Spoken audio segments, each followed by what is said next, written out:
She was only 6 years old, but her heart was big enough to stop and help a small, trembling boy who knocked on her door in the cold late night, lost and unable to find his way home. She did not know his name. She did not know where he had come from. She simply, quietly took his small, freezing hand into hers, led him into the warm kitchen, and gently reassured him that everything was going to be all right. To her, it was just a small thing that any kind soul would do. But what she did not know was that the little boy she had just welcomed through her door was the only son of Alessandro Moretti, the most powerful mob boss in all of New York, a man who was already mobilizing an entire underground empire, turning every street of the city upside down, searching for his missing child. And what she could have never imagined was that the man about to step across her doorway that night was the very same name her mother had been running from for the last 6 years, a secret buried so deep that a single knock from a gauter, strange child was enough to shatter it wide open. When the truth finally surfaced, and Alessandro stood face to face with the mother and daughter beneath the flickering porch light, no one could have guessed that this seemingly accidental encounter would become the beginning of a story soaked in tears, blood, and redemption, a story that would change the fate of 2 families forever. Before we begin this deeply emotional story, please let us know in the comments where you are listening from tonight, and do not forget to hit like and subscribe to support the channel. Your support is what keeps us creating new stories every single day. Now, let us begin. The small 2-story house sat quietly at the end of Elm Street, in a working-class corner of Queens, its wooden porch worn soft by 20 winters, its paint peeling in places where nobody bothered to look. November had come early this year. The wind carried the smell of wet leaves and something colder underneath, the kind of cold that settled into old radiators and refused to leave until spring. Inside the kitchen, the light was warm and yellow. A pot of tomato soup simmered on the stove, filling the room with the smell of garlic and slow-cooked patience. Sophia Bennett stood at the counter with a wooden spoon in her hand, stirring in slow circles. She was 32 years old, dark hair pulled back in a low knot, tired eyes softened by the light. She had come home 2 hours ago from a night shift at the pediatric ward, and she had not yet taken off her scrubs. At the small kitchen table, Emma sat cross-legged on a chair too big for her, drawing a house with a red crayon on the back of an old envelope. 6 years old, quick-eyed, hair a little wild from sleep she had not agreed to yet. The knock came at 10 in the evening. 3 taps. Small, uncertain. Emma looked up first. "Someone's at the door, Mommy." Sophia set the spoon down. She wiped her hands on a dish towel and moved into the small front hall, her socks silent on the wood. Emma slipped off the chair and followed, quick as a shadow. "Stay behind me, baby." Sophia unlocked the chain and opened the door only as far as it would go, with her foot planted behind it. A little boy stood on the porch. He could not have been more than 4 years old. His coat was thin, unlined, the wrong coat for this weather. His shoes were spotted with mud he had not tried to wipe off. In his small hand, he clutched a black phone with a screen as dark as the street behind him. His cheeks were red from the cold. His breath came out in soft white clouds. "My name is Oliver," he said. His voice was small but steady, the way children speak when they have been practicing the words for a long time. "I got lost. My phone died. I'm cold." Something in Sophia's chest tightened. Her eyes moved across him the way a nurse's eyes always move, cataloging. No signs of injury, no signs of neglect either. Clean hair, small, well-fed hands.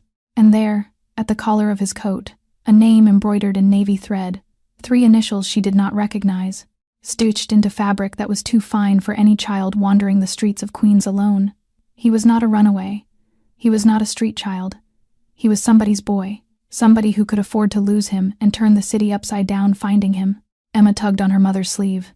"Mom," she whispered, "we're not just going to leave him out there, are we?" Sophia looked down at her daughter, then back at the child on the porch. He was shivering now. He had not asked to come in. He had only stated the facts, the way small people do when they have run out of ways to be brave. She opened the door. "Come inside, sweetheart. Come on. You're safe now." Oliver stepped over the threshold. The warm air wrapped around him like a blanket he had not known he was waiting for. Sophia closed the door behind him and slid the chain back into place without thinking. "Sit here," she said, guiding him to the chair Emma had just left. "Let me take your coat. Let me see that phone." He handed it to her without a word. She plugged it into the charger on the counter. The screen stayed dark. She ladled the soup into a small bowl, added a spoon, and set it down in front of him with a piece of bread on the side. "Eat," she said gently. "Then we'll figure everything out."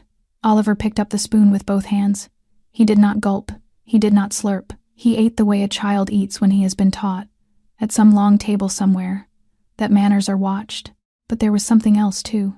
Something Sophia caught only because she had spent a decade watching sick children eat their first hot meal after long hospital nights. He ate carefully, quickly, as if he half expected the bowl to be taken away again. Emma climbed into the chair next to him and rested her chin on her palm. "I'm Emma," she said. "How old are you?" "4. I'm 6. That means I'm bigger." Oliver almost smiled. His shoulders dropped 1/4 of an inch. Sophia leaned against the counter, arms folded loosely, watching him with the softness she saved for wounded creatures. "Oliver, sweetheart," she said, "does your mommy know you're out?" He shook his head. "I don't have a mommy. She went to heaven when I was little." Sophia felt something small tighten inside her, and she did not let it show. "And your daddy?" Oliver looked up at her with eyes that were too tired for 4 years old. "My dad works," he said. "He works with big things." The words landed in the kitchen the way a stone lands in still water. Sophia did not know why. Just something in the phrasing, something in the way the boy shaped his mouth around the word big, as if it were a word he had heard many times without understanding. A small chill moved down the back of her neck. She pushed it away. It was late. She was tired. She had seen too many kinds of families in her 10 years at the hospital to start jumping at shadows now. "Well, we're going to call your dad," she said. "As soon as this little phone of yours wakes up, we're going to call him, and he's going to come get you." Oliver nodded and went back to his soup. Behind him, on the counter, the black phone gave a small, tired shudder. The screen flickered once, then lit. A battery icon appeared, 15%, and beneath it, a notification stack so tall it filled the screen. Missed call after missed call, each one from the same contact. "Dad," a list long as a wound. Sophia stared at the screen for a long moment. She did not scroll. She did not read the names of the missed calls again. She simply looked at the number of them and let a quiet understanding settle in her chest. Somewhere in this city, a father was in pieces. She unplugged the charger carefully, keeping the cable close so the phone would not die again, and carried it back to the table. She set it down in front of Oliver with the gentleness people usually save for glass. "Sweetheart," she said, "your dad has been calling you. A lot. He's very worried. I want you to call him now, okay? Just press his name." Oliver looked at the screen. Then he looked up at her, and for the first time since he had stepped through the door, his lower lip trembled. "Is he going to be mad?" "No, baby. He's going to be happy. Trust me." She smiled the smile she used on scared 4-year-olds in the hospital. The one that told them the needle would only sting for a second. The one they always believed. Oliver believed it too. He put his small finger on the screen and pressed. The phone rang once, twice. Then it stopped. A man's voice came through the speaker, deep, rough at the edges. Not a shout, but something worse than a shout. The voice of a man who had already screamed everything he had inside a car 40 minutes ago, and had nothing left but this. "Oliver? Oliver? Where are you? Are you hurt? Say something, son. Please, say something." Oliver's whole small face collapsed into itself. "Daddy," he said, and his voice broke on the second syllable. "Daddy, I got lost, but I'm okay. I'm somewhere warm. There's a lady. There's a girl." Sophia was standing 3 steps away. The wooden spoon in her hand slipped through her fingers and hit the floor with a soft, flat sound she did not hear. She knew that voice. Not the words, the voice, the way it curved down at the end of the sentence. The way certain consonants sat heavy in the throat, the way the R in his son's name rolled a fraction longer than it should have. She had heard that voice speak her name in a candlelit kitchen once, softly, the way men speak when they think they have finally been given everything. She had heard that voice apologize once. She had heard that voice lie to her once. She had spent 6 years trying to forget every note of it. It could not be him. It could not be him. Oliver was already holding the phone up to her, small hand outstretched. "He wants to talk to you." Her body took the phone before her mind agreed to. She lifted it to her ear. She closed her eyes for 1 second, just one, and forced her voice into something professional, nurse's voice, the voice she used on frantic parents in the ER. "This is Sophia Bennett. Your son is safe. He is warm. He is fed. And he is here with me and my daughter." The line on the other end went silent. Not the silence of a bad connection. Not the silence of a man collecting himself. It was the deeper silence of a man whose world had just tilted 1/4 of an inch off its axis. She could hear his breathing, fast at first, and then slower, and then not slow at all. She could hear him swallow. When he finally spoke, his voice had changed. The panic had drained out of it. Something older, something quieter, had taken its place. Sophia? Just her name. Just the one word. She did not answer. She could not answer. Her throat had closed around 6 years of silence and would not let anything through.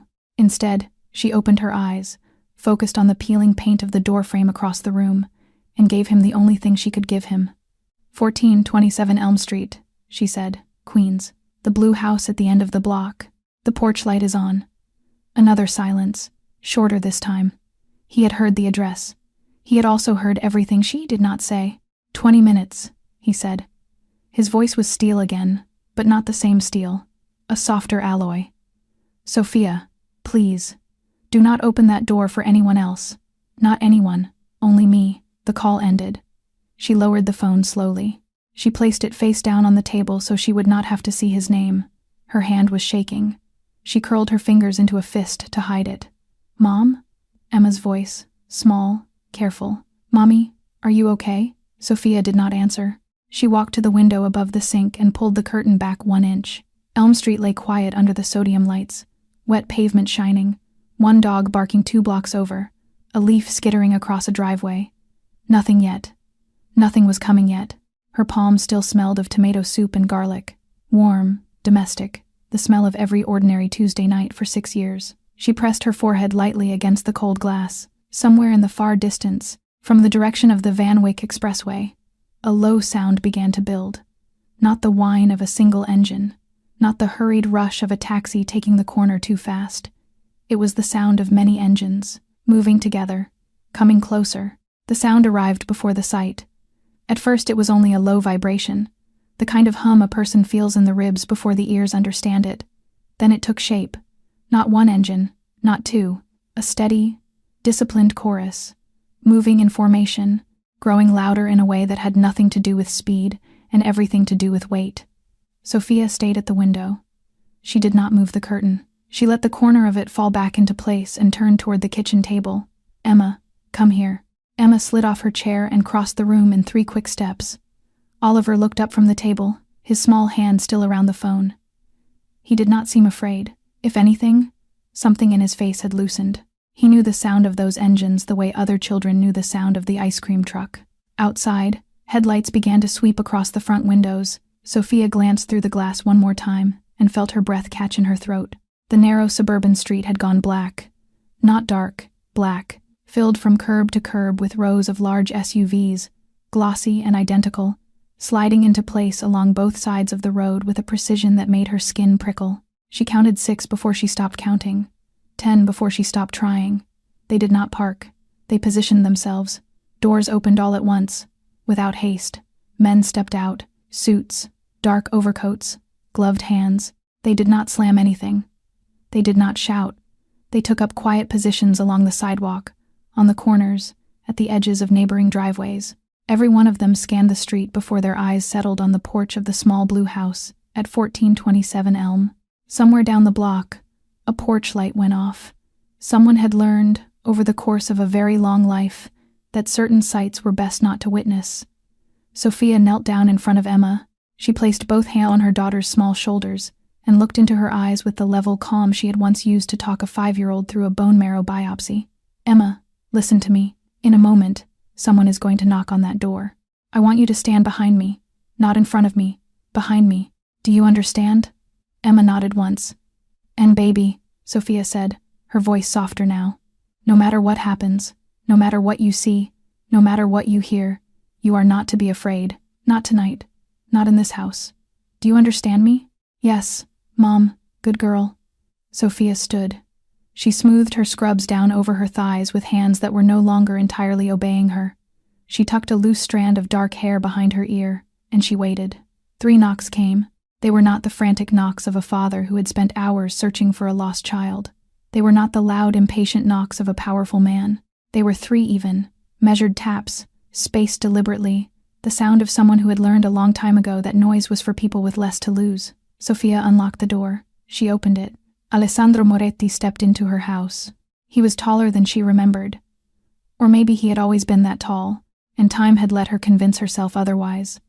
A long black overcoat sat clean and unwrinkled on his shoulders. His hair was darker at the temples than at the crown, and there was a fine line beside his mouth she did not recognize, put there by 6 years she had not been part of. Everything else about him was exactly as she had spent 6 years trying to forget. His eyes found hers. They did not move. For 1 full second, neither of them breathed. It was the longest second of her adult life. In it, she saw him understand who she was, saw him understand what she had just given him by opening the door, and saw him decide, in the very same heartbeat, that all of it would have to wait, because behind her, at the kitchen table, a small voice said, "Daddy." Alessandro tore his gaze from her. He crossed the front hall in 3 long strides and dropped to one knee on her worn kitchen floor before Oliver had even finished sliding off his chair. The little boy ran into him. Alessandro caught his son the way a man catches something he had already given up hope of catching again. One large hand pressed flat against the small back. The other cradled the back of the small head. He pulled Oliver so tightly into the front of his coat that Oliver nearly disappeared into it.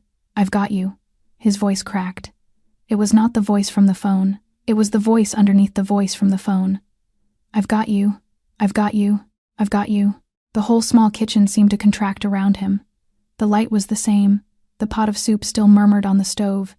And yet the geometry of the room had changed. Every angle had rearranged itself to point toward the man kneeling on the floor. Emma stood, pressed against the back of her mother's hip. Her heart was beating hard against her ribs. Not from fear, not from any threat she could name. Something older than fear. Something children feel when they walk into an old church for the first time and understand, without being told, that this place is different. Sophia did not move. She could not. 6 years of silence had just been broken by a stranger's child, and no one in that small kitchen was ready for what would come next. For a long moment, no one in the kitchen spoke. Alessandro stayed on one knee, arms folded around his son, cheek pressed lightly against the top of Oliver's head. His shoulders rose and fell in a slow, deliberate rhythm, the way a man breathes when he is remembering how to. Oliver had gone quiet against his chest. Small fists knotted into the front of his father's coat, as if letting go might undo the last hour. Sophia stood where she had opened the door. She had not stepped forward. She had not stepped back. Her right hand rested on the top of Emma's small head, an anchor for both of them. Alessandro drew in one final long breath. Then he lifted his head. His eyes found Sophia again. This time they did not have to fight anywhere else for his attention. Oliver was safe. The immediate world had already been saved. Whatever came next belonged to the two of them, and to the 6 years standing between them. He looked at her the way a man looks at something he has been searching for so long he no longer trusts his own eyes. Sophia did not look away. She had never been good at looking away. She met him across the small stretch of worn linoleum, with a stillness she had earned in 100 hospital rooms. Behind her mother, Emma shifted her weight from one foot to the other. Her curiosity, always stronger than any warning, finally won. She peeked out from behind Sophia's hip, just far enough for her small face to appear, framed by loose brown hair, cheeks flushed from the warmth of the kitchen. Alessandro glanced down at her, and the whole world stopped. It did not stop the way loud things stop. It stopped the way a heart stops for a beat, and then remembers, too late, that it was supposed to keep going. The little girl had blue-gray eyes. Not blue, not gray, that specific in-between shade, the color of the sea in winter, the color a certain kind of light takes on just before dawn, a color he had not seen on another human face in almost 2 decades. His mother's eyes.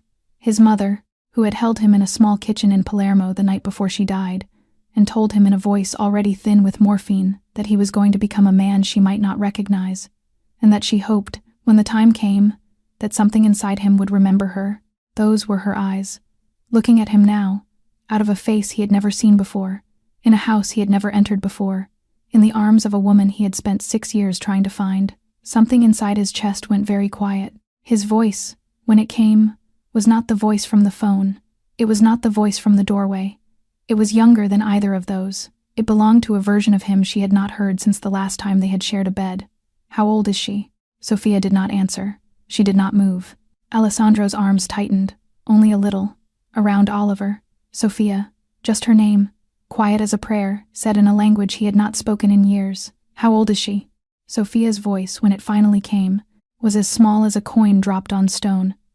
6, 7 seconds passed. 7 seconds in that small kitchen, under the flickering porch light, with a pot of tomato soup still murmuring on the stove, and a battery-tired phone still lit up on the table. 7 seconds during which Alessandro Moretti, who had built an empire before his 30th birthday, who had negotiated with senators and stared down men holding guns, sat on the floor of a stranger's home and did the only piece of arithmetic that had ever truly mattered to him. He looked at Sophia. There was no anger in his face. Anger would have required strength he did not have in that moment. What was in his face was worse than anger. It was something breaking, slowly, from the inside. Is she mine? Sophia closed her eyes. She had rehearsed this moment 10,000 times over 6 years. She had rehearsed cold answers, sharp answers, answers that would send him back through the door with the truth locked safely away where it could not hurt anyone. Every single one of those answers dried up in her mouth the moment she saw his face. One tear, only one, slid down her cheek and disappeared into the collar of her scrubs. Yes, Alessandro did not speak. He gently peeled Oliver's small fists from the front of his coat. He kissed the top of his son's head. He whispered something into his hair that no one else in the room could hear. Then he lowered himself slowly, without ever taking his eyes off the little girl, until he was kneeling on the worn linoleum a second time that night. He did not reach for her. He did not dare. His hands, big enough to have done every terrible thing they had done, hung open and empty at his sides, as if being asked to touch her was more than he had permission for. Emma looked at him, then up at her mother, forehead creased in 6-year-old confusion. "Mommy," she whispered. "What's wrong with the man?" Sophia's mouth opened. No sound came out. She could not, in that moment, tell her daughter what was wrong with the man. She could not, in any moment yet, explain that the man was not a stranger, that the man had spent 6 years walking through a life with a hole in it exactly her shape, that the man had built himself an empire and would have set fire to every stone of it, gladly, tonight, for the 7 seconds he had just spent looking at her face. Some truths do not need words to be spoken. Blood recognizes blood.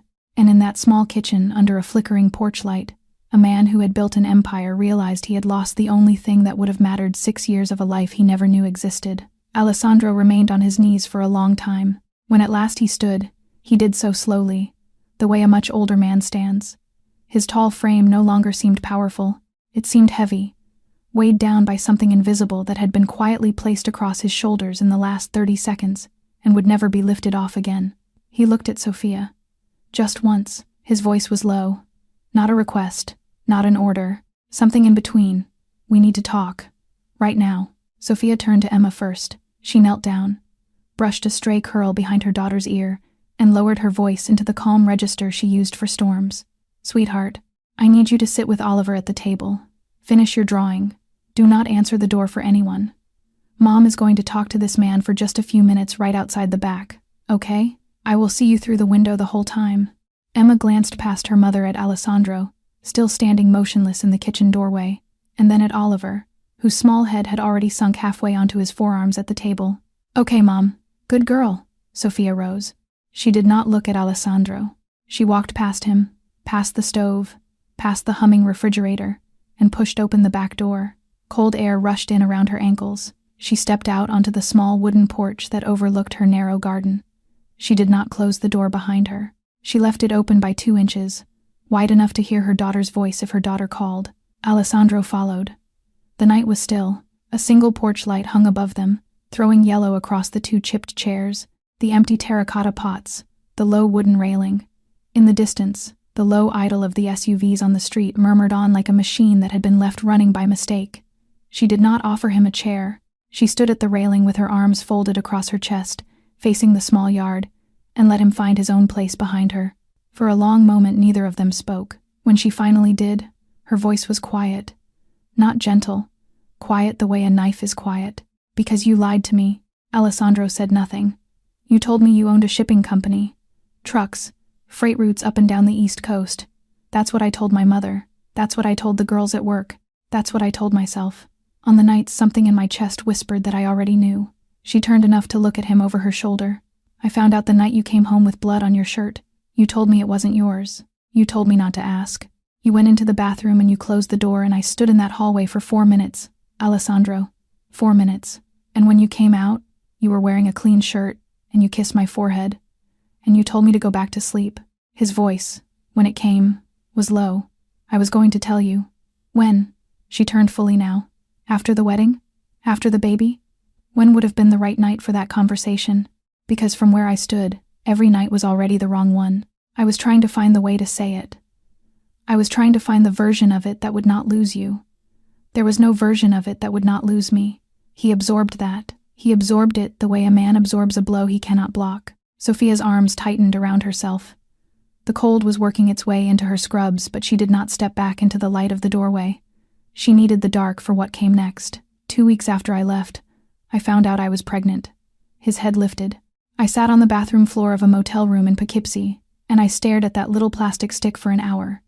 And I made a choice, Alessandro. I made a choice for her. I did not come back. Because I did not want her to grow up in a house where the men wore clean shirts to breakfast because the ones from the night before were soaking in a sink somewhere. I would have kept her out of it. You could not even keep yourself out of it. He looked away. I searched for you, he said. His voice had gone rough. For 6 years, I hired people. I paid people who do nothing but find people. Every quiet route out of the city, every address you ever gave me, every friend you ever had. I searched. Sophia, I know. You knew. I knew. I changed my name. I moved 3 times. I stopped talking to everyone from before, because I did not want to be found. A muscle worked in his jaw. You took her from me. I saved her from you. The word hung in the cold air between them like something visible. Alessandro closed his eyes. He did not argue, because in the small kitchen behind them, on the other side of that 2-inch gap in the doorway, a 6-year-old girl with his mother's eyes was drawing a red crayon house on the back of an old envelope, and every argument he might have made had already been settled by her existence. He did not leave that night. Sophia did not tell him to. She simply walked past him back into the kitchen at some late hour, tucked a blanket over Oliver's small sleeping shoulders at the table, guided Emma down the hall to her bedroom, and closed the door. When she came out again, Alessandro was standing exactly where she had left him, coat still on. She pointed at the sofa. You take that. I take the chair by her door. No one leaves this house tonight. In the morning, we finish this. He nodded once. That was all. Sophia woke before sunrise. The habit of a night shift nurse. The house was quiet in the particular way houses are quiet at 4:47 in the morning. She padded down the hall in bare feet, past Emma's cracked door, into the kitchen. Alessandro was already up. He sat at her small kitchen table in the same clothes as the night before. His overcoat was folded neatly on the back of the chair beside him. He had made himself coffee. She could tell by the way the pot sat, half full, on the burner, and by the fact that he had used the small chipped mug she never gave to guests, the one that had been sitting closest at hand. He did not look at her when she came in. He looked at the mug. His face, in the pale kitchen light, wore every hour of the night on it. The line beside his mouth had deepened. His eyes were the eyes of a man who had spent hours running the same 3 questions in a circle and coming out at none of the answers. Sophia crossed to the counter and put on water for tea. Neither of them spoke. Behind her, small footsteps. Emma appeared in the kitchen doorway, hair sleep-tangled, her stuffed rabbit trailing from one hand. Her eyes swept the room the way they always did in the morning, cataloging where everyone was, and stopped on the small figure still curled on the living room sofa under the blanket Sophia had draped across him hours before. Her whole face lit up. Oliver. She ran to him. He stirred, blinked, sat up, and the sleep peeled off him in one soft second when he saw her. Emma climbed onto the sofa beside him and pulled the blanket over both of their laps as if this had been the arrangement for years. Alessandro's hand went still around his mug. Sophia stood at the counter, tea forgotten, and watched the 2 children through the doorway. Emma leaned in close and studied Oliver's face with the patient seriousness of a girl who had never had a brother. "Do you have a mommy?" she whispered. Oliver shook his head. "She went to heaven." Emma thought about that for a long moment. Then she reached out and took his small hand in hers. "That's okay," she said. "I don't have a daddy. We can share." The mug in Alessandro's hand did not tremble. He was a man who had trained himself, over 20 years, not to tremble. But the coffee inside it went cold. Not from time. From something else. From the small, unhurried voice of a 6-year-old girl offering, without hesitation, to divide her half of the world down the middle and hand it to a boy she had known for one night. Children build bridges that adults spend their whole lives trying to burn. He came back that same evening, not with the convoy, not with the line of dark SUVs that had swallowed the street the night before. One single black car pulled up to the curb at 7, engine cut, and Alessandro stepped out alone. No driver waited at the door. No men in overcoats stood at the corners. He walked up the porch steps by himself, coat over one arm, and knocked 3 even times. Sophia opened the door. She did not step aside immediately. She looked at him for a long moment on the threshold, taking in the fact that he had come without an army, and then she stepped back. Emma is in her room. Oliver is with her. Keep your voice down. He nodded once and came in. They sat at the kitchen table again. She did not offer him coffee this time. He did not ask. He placed his hands flat on the table between them and spoke without preamble. I want you to come with me, both of you, tonight. Sophia's jaw tightened. To the estate on Long Island, he continued, before she could interrupt. 15 acres, walls, cameras, 24-hour security on rotating shifts. There is a private school 3 miles from the gate. She can start on Monday. There is a wing on the east side of the house that has been sitting empty for 6 years. You can have it. I will not set foot in it unless you invite me. No. Sophia. No, Alessandro. Emma is not going to grow up inside a fortress. You are not listening. Once my enemies learn that Emma exists, and they will come looking for her. Not maybe. They will. That is not a scare tactic. That is arithmetic. Then it is your arithmetic, not hers. He drew in a slow breath. The line beside his mouth deepened. He reached inside his coat and set something down on the table. It was a small key, black metal, unmarked, no fob, no ring, no chain, just a flat, matte key roughly the length of her thumb. There is a team, he said quietly. 6 men. You will never see them. They are already on this street. They have been on this street since I walked back to my car last night. They live in 2 rented rooms 4 houses down. They rotate. They do not knock on doors. They do not stop for coffee. You will not know they are here. He tapped the key. If you ever need them, you press the small mark on the head of this key, just once. That is all. 4 minutes, and they will be at your door. Not 5, 4. Sophia looked at the key. She did not touch it, but she did not push it away either. He watched her not touch it. He seemed to understand that this was as close to a yes as he was going to get tonight. He rose slowly, buttoned his coat, and moved toward the front hall. At the doorway he paused. He did not turn back. I would like to come by tomorrow. Just for an hour. I will not stay if you tell me to leave. 1 hour, she said. That was how it began. 3 weeks passed. He came every second or third day, sometimes for an hour, sometimes for 2.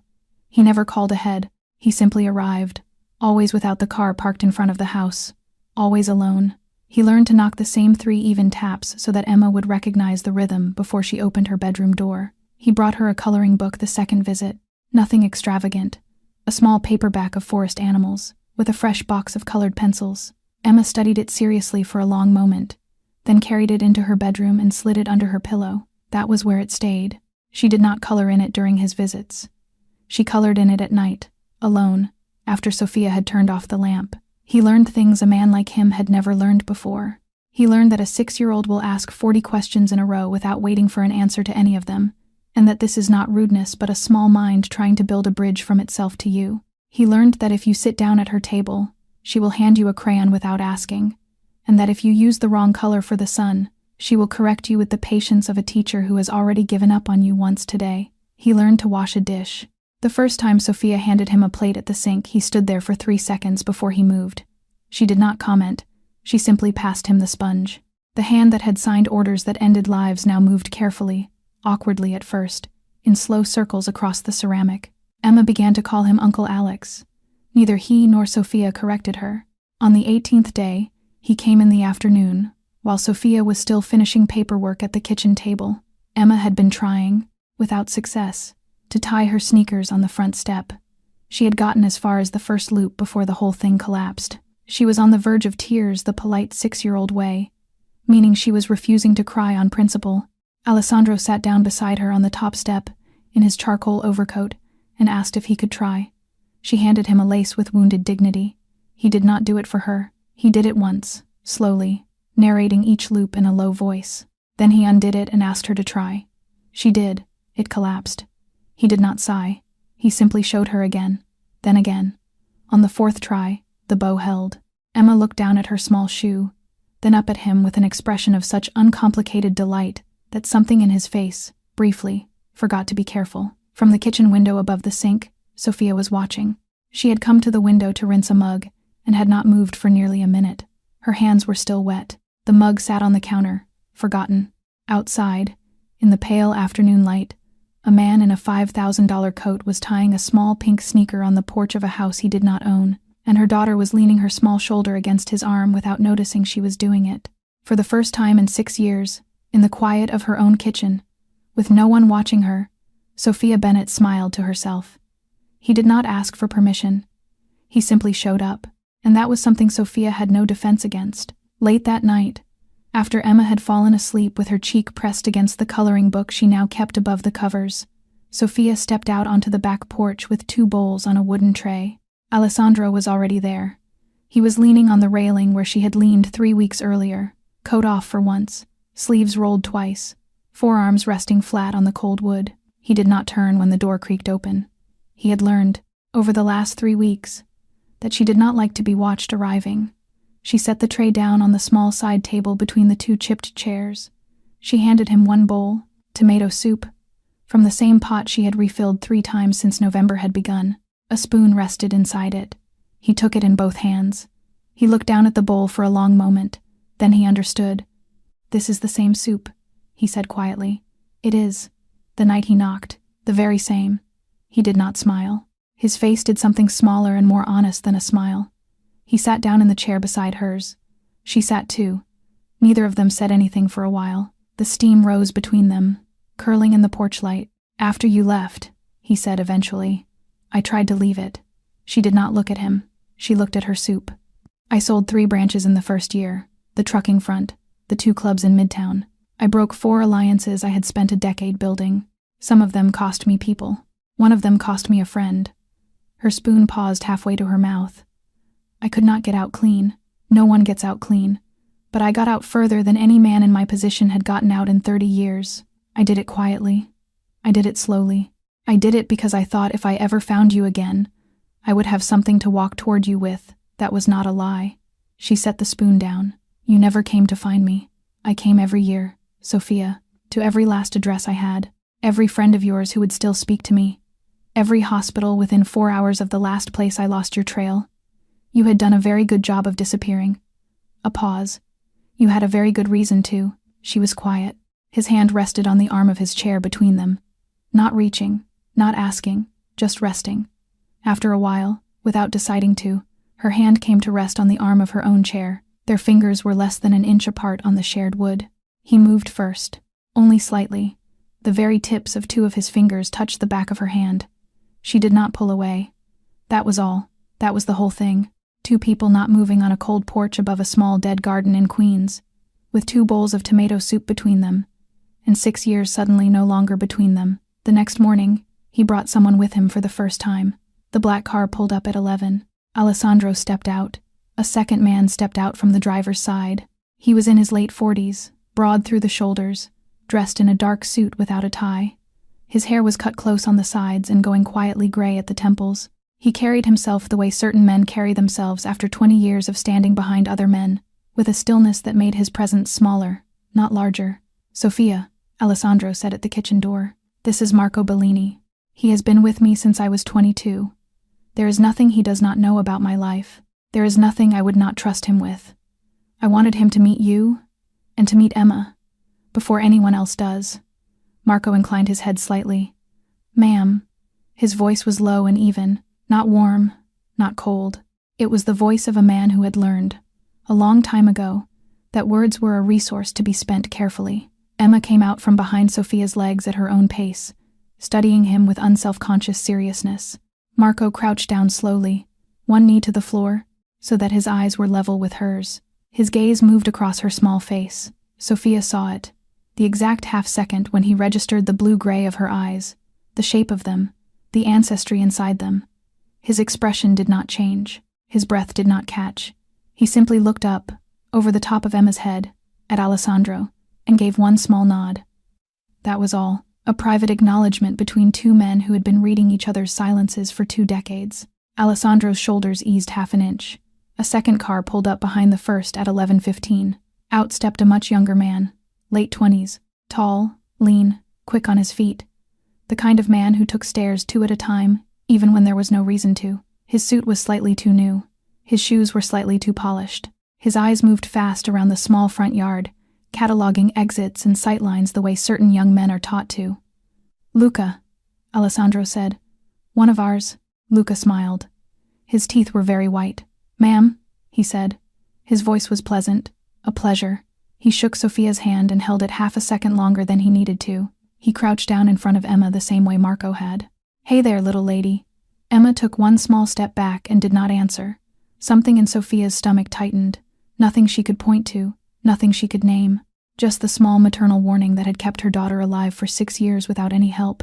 That night, when the two men had gone and Emma was in the bath, she stood in the kitchen with a dish towel over her shoulder and spoke to Alessandro without turning around. That young one, Luca, are you sure of him? Alessandro looked up from where he was drying a glass. He has earned it, 3 times over. He has a future. She turned then, slowly. There are men whose futures are built on top of other people's heads. Alessandro paused. Then he shook his head, quietly, and set the glass down. You have not spent 20 years watching him work. Sophia, I have. She did not press. She only picked up the last plate from the rack and set it in the cupboard. There are shadows waiting for the perfect moment. And sometimes, the most powerful men are blind to the ones closest to them.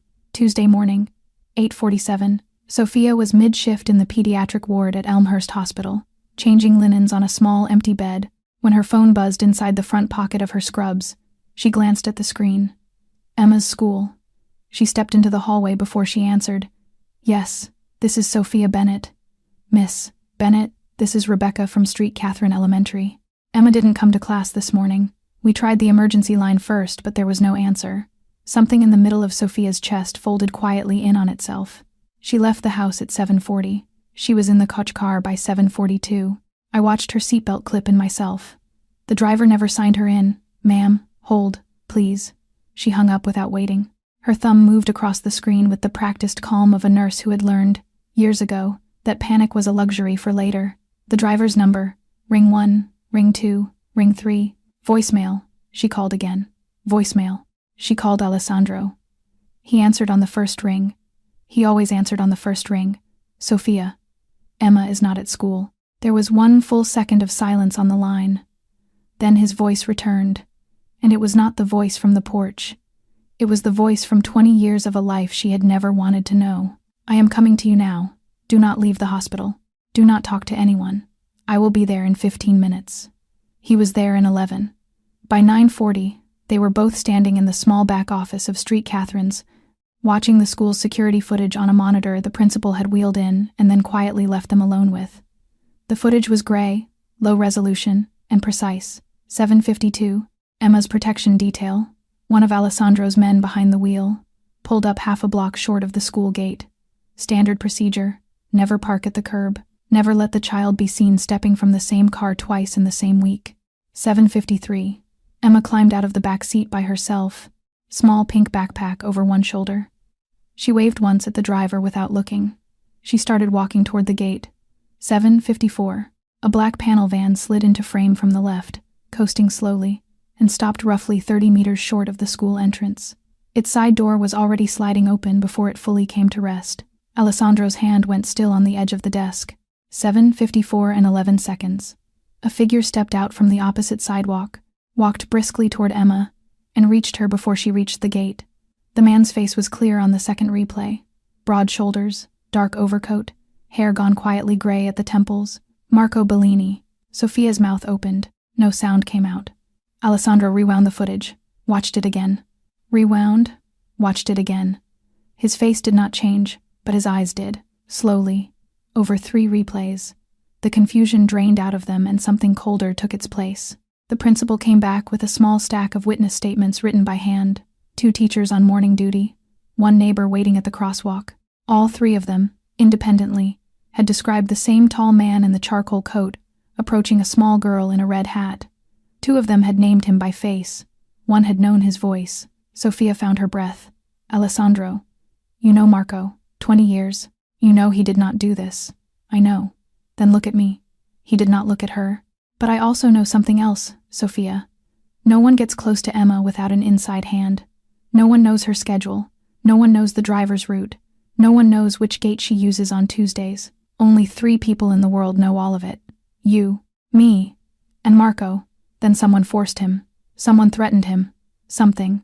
Or someone we trusted, stopped being someone we could trust. His voice had gone very quiet. It was the quiet that scared her most. He lifted the phone from the desk and dialed. Enzo picked up in half a ring. "Boss, take 12 men, 2 cars. Go to Marco's apartment on 74th. No sirens, no warning. Cover both entrances. I want him alive, and I want him in front of me within the hour. He is going to explain this to my face. Do not damage him unless he makes you. Copy. On the way. Enzo. Boss. Alive. Understood." The line cut. Sophia exhaled a shred of air. Alive. Not dead. Not yet. She reached for that small mercy with both hands, but she was still looking at Alessandro's face, and she knew, with the clean certainty of a woman who had watched him across a candlelit kitchen table 6 years ago and pretended not to see what she was seeing, that a second call would come by nightfall if the first one did not produce the truth he needed. Enzo was already in the lead SUV before he ended the call. 12 men. 2 black vehicles moving through midtown traffic like water finding the shortest path downhill. No lights. No sirens. Just the disciplined silence of men who had done this 100 times before. Grief blinds even the wisest men. And on that morning, Alessandro Moretti was blinded by a love he had known for only 6 weeks, but which had already rewritten every rule he had lived by for 40 years. The 2 SUVs turned onto 74th Street at 9:51.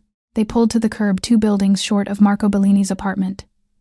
Enzo lifted a hand to signal the second team, but another call, going the other direction, had already gotten there first.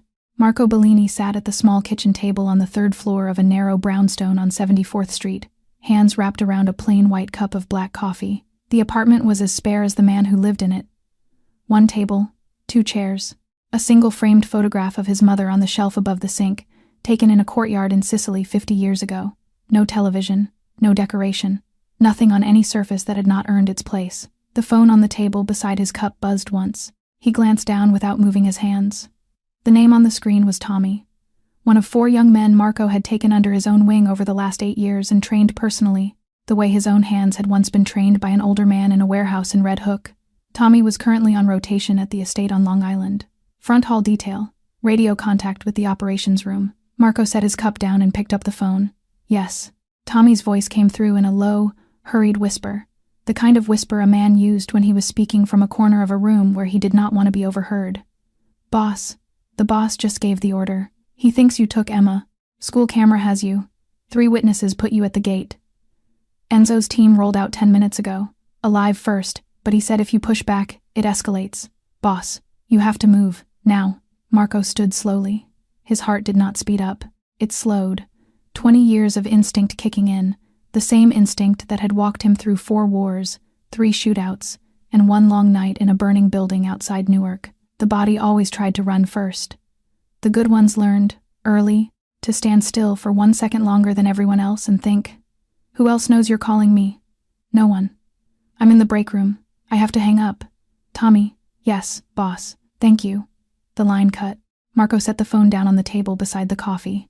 3 seconds passed. Then, from the street below, came a sound he had known in his sleep for 2 decades.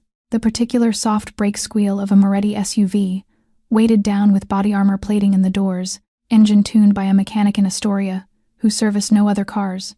Not 1 vehicle, 2. He walked to the window without hurrying and pulled the curtain back 1 finger's width. 2 black SUVs at the curb, 6 men out of the first, splitting toward the front entrance.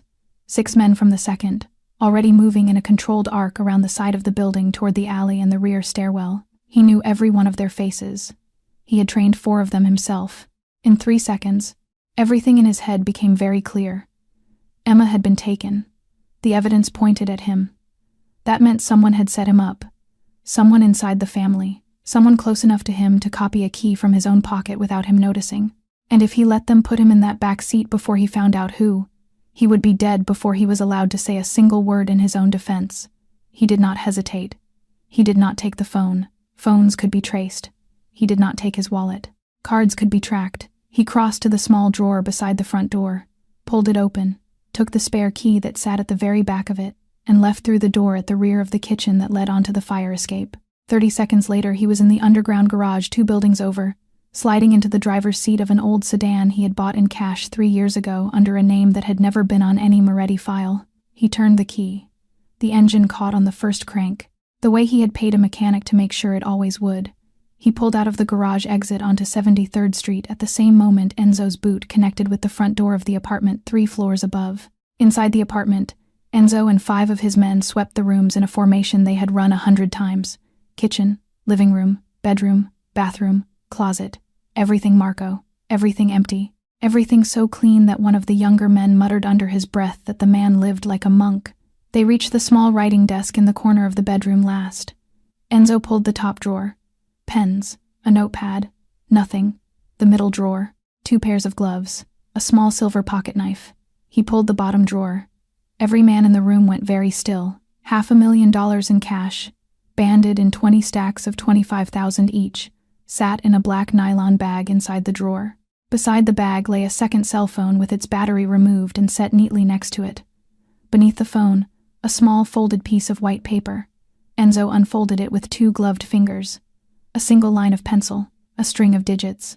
A routing sequence he had seen before on other jobs. An offshore account. Cayman Islands. He lifted the second phone from the drawer, stepped away from the other men, and dialed 1 number. Alessandro answered on the first ring. "Boss, he's not here. Ran maybe 90 seconds before we came in. But we found something." Alessandro did not speak for 10 seconds. Sophia was standing beside him in the hallway of the school office, close enough to see his face in real time. She watched the color drain out of it and be replaced by something harder. She took hold of the sleeve of his coat with 2 fingers. "Alessandro. Someone could have planted it. Someone could have put it there and told the story to fit." He cut her off.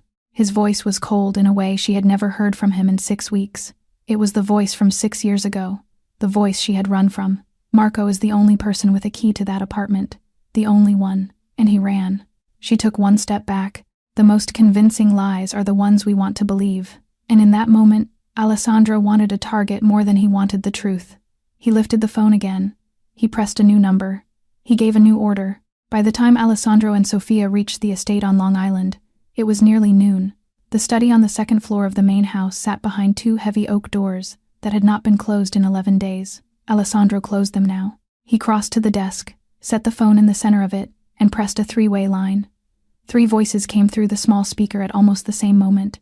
"Boss, boss, boss, Enzo, Vincent, Rico." The 3 captains he trusted more than any other 3 men alive.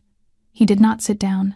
Marco ran the moment he saw the team arrive. In his apartment we found $500,000 in cash and a routing number for an account in the Caymans. There is no doubt anymore. He sold Emma to someone. There was a beat of silence. Vincent, the oldest of the 3, cleared his throat. "Boss."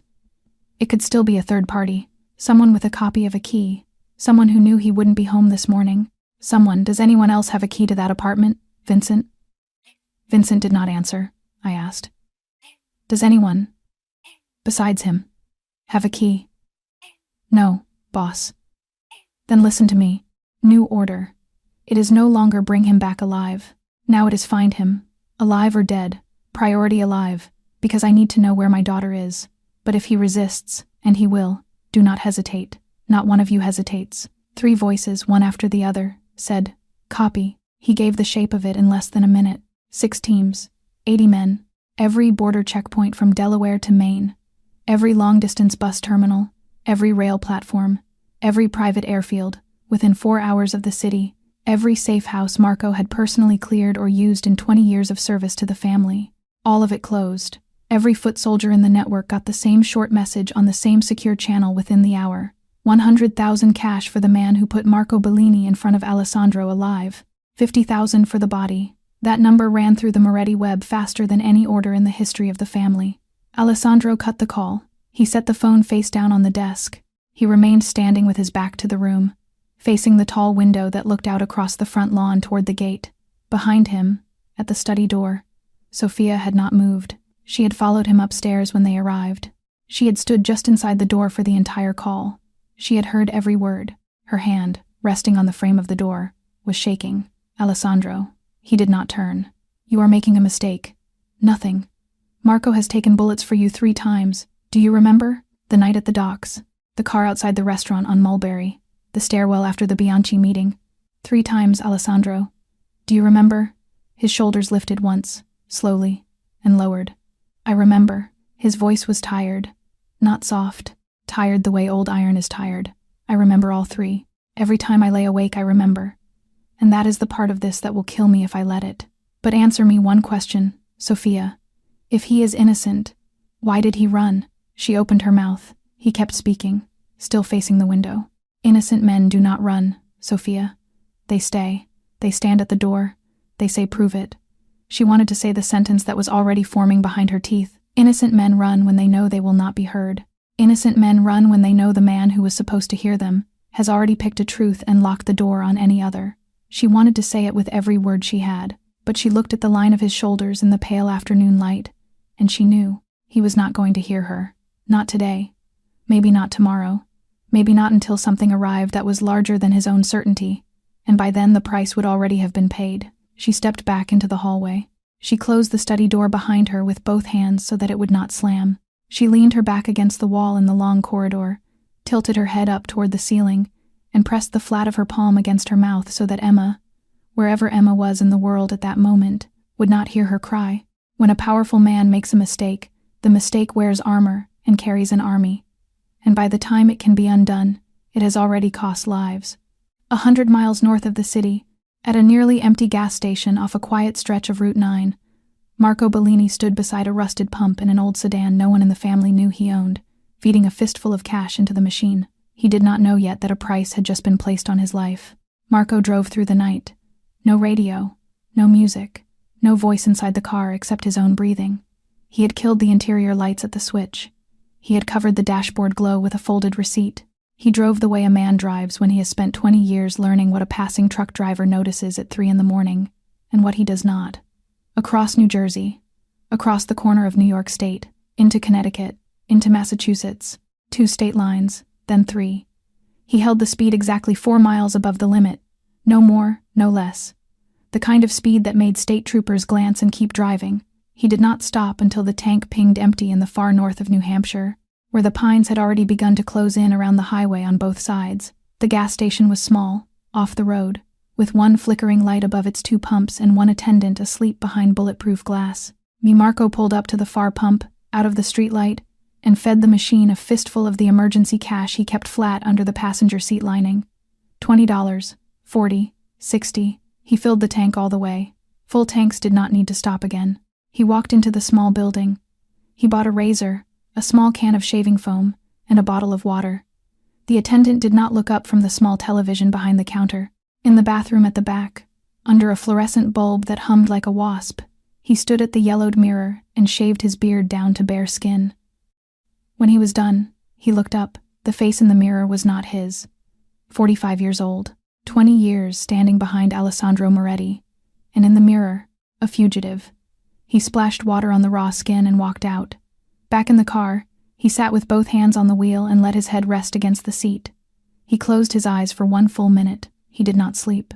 He needed the minute for the arithmetic he had been putting off since Tommy's call. Who had a key to his apartment? No one. Then how had $500,000 in cash and an offshore routing number appeared in the bottom drawer of his desk between yesterday morning and this morning? Only one way. Someone had copied a key. Someone had let themselves in while he was out. Someone had known his schedule well enough to know exactly which hour to move. That narrowed the list. The list was very short. He ran the names. Each one, once, in his head. Some of them he dismissed after 2 seconds. Some of them took longer. One of them he lingered on for almost a minute before he let himself move to the next. He had no proof, and there was no one in the world who would listen to him without proof. He thought about calling Alessandro. One last time, just to hear his voice, just to hear him listen. He knew Alessandro would not listen. He also knew every call from a device Alessandro had ever seen was a coordinate handed to the tracking teams. He thought about calling Sophia. She was the only person alive who could possibly change Alessandro's mind before someone died for a lie. She was the only person alive who might hear him. His thumb hovered over the cheap flip phone he had bought in cash that morning at a bodega in New Jersey. Then he lowered it. If he called her and the line was up, they would not just come for him. They would come for her. They would come for Emma, Alessandro's daughter, the child with those eyes. He could not do that to Sophia. He could not do that to the little girl. He got out of the car. He set the flip phone on the concrete beside the pump. He brought the heel of his boot down on it, once, twice, 3 times, until the plastic split and the small green board inside cracked cleanly in 2. He picked up the pieces. He walked to the nearest trash bin and dropped the shell of the phone inside. He walked to a second bin on the other side of the pumps and dropped the battery. He walked to a third bin behind the building and dropped the broken board. He got back into the car. He was alone now, completely alone, in the way that only a wrongly accused man is ever alone. There is a loneliness that comes only to those wrongly accused. The loneliness of knowing you cannot even call for help, because your voice has become the very evidence against you. He knew of only one place left to go. A small unmarked cabin in the deep woods of the White Mountains, half a mile off a fire road that had not been paved in 30 years. Only 2 people in the entire Moretti organization had ever known it existed, Alessandro and him. They had used it 15 years ago, hidden there together for 11 days, after the Colombo purge, when everything else had been on fire and no other place in the world had been safe. If Alessandro sent someone to that cabin, it would be a sign that somewhere under 20 years of trust and 18 hours of certainty, a piece of him still remembered. If no one came, Marco would die there. At least he would die in a place that meant something. He turned the key. The engine caught. He rolled the sedan away from the pumps, back onto the empty 2-lane blacktop, and pointed the hood north, up toward the tree line. He did not know that at that same hour, on a satellite phone in a black SUV parked at the edge of a dark logging trail 19 miles ahead of him, Luca was already lifting a hand to signal his men into position. Luca had known where Marco would go the moment Tommy's call had gone through, because Luca had been the one who had asked, 3 months ago, in a very casual voice at the end of a very long night, where the safest place in the world was. And Marco, tired and half-drunk on grappa and old memory, had told him. 3 in the morning, deep in the White Mountains of New Hampshire, Marco moved along a narrow foot trail through the pines, the sedan abandoned 2 miles back in a drainage ditch, keys still in the ignition, the way a man leaves a car he does not intend to come back to. The forest was so quiet he could hear his own boots landing on wet needles. He kept close to the tree line on the north side of the path, where the moonlight did not reach. He knew this trail. He had walked it 15 years ago beside a younger, thinner Alessandro, both of them half dead from 3 sleepless nights and a shoulder wound Marco had refused to have looked at until they reached the cabin. He knew every fork. He knew where the trail bent left near a rotted log. He knew the exact spot where it opened onto the clearing above the river. He was almost to the clearing when he saw the light behind him. Not 1 flashlight, 4, then 6. They were not more than 50 meters back, moving quietly, in the disciplined half-jog of men who had been taught by him. His chest tightened for 1 second. Only one. Then it went still. They had known. They had known where he would go. That meant only one thing. He kept moving. He did not run.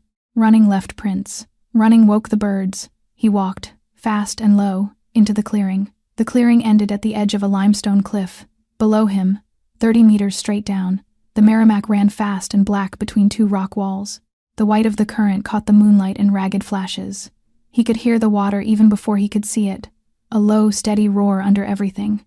He stopped at the lip of the cliff. He turned. 6 figures had stepped out of the trees behind him, 6 silhouettes against the moonlit pines. 2 of them held long flashlights pointed at the ground. 4 of them held handguns pointed at his chest. The one in front lowered his flashlight and lifted his face into the moonlight. Luca. He was smiling. It was not the polite smile Sophia had disliked at her kitchen table. It was not the professional smile of a man carrying out an order. It was the smile of a man who had been holding a card in his sleeve for 6 months and had just laid it down on the table with both hands. The smile of a man who had just won a bet he had staked his whole life on. In that half-second, everything came together in Marco's head. The key.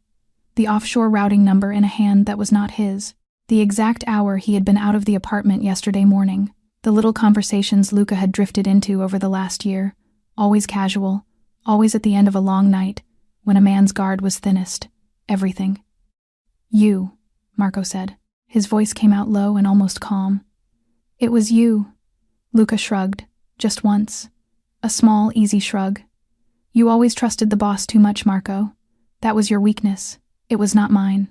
Marco looked past him for 1 moment, at the 5 men behind him. He knew 4 of their faces. 2 of them he had trained on the same range in Bay Ridge, standing beside them for a full summer while they learned to breathe between shots. They did not lower their weapons. They did not meet his eyes either. He looked back at Luca. He looked down at the river. He looked up. He smiled. Just once. The smile of a man who had already made the calculation and did not need to make it again. I will come back, he said. And you will not hear me coming." He turned. He stepped off the edge of the cliff. 3 seconds. The cold air cut past him. The world came up fast. He hit the black water feet first, straight as a knife, and the river closed over his head with a shock that emptied his lungs and drove every thought out of him except one. Deeper. He forced himself deeper. The current took him. It slammed him hard against a submerged rock, then dragged him around it, then pulled him under a shelf and out the other side. He stopped fighting for direction. He fought only to keep his lungs shut. He let the river carry him. At the top of the cliff, 6 flashlight beams cut down through the dark toward the water. They found white foam. They found rocks. They did not find a body. Luca stood at the edge for 1 long minute. He did not move. He watched the water where a man he had just outmaneuvered had disappeared and did not resurface. Finally, he lifted the satellite phone from his coat pocket. He waited 2 rings. "Boss, report." Marco went off the cliff at Devil's Elbow.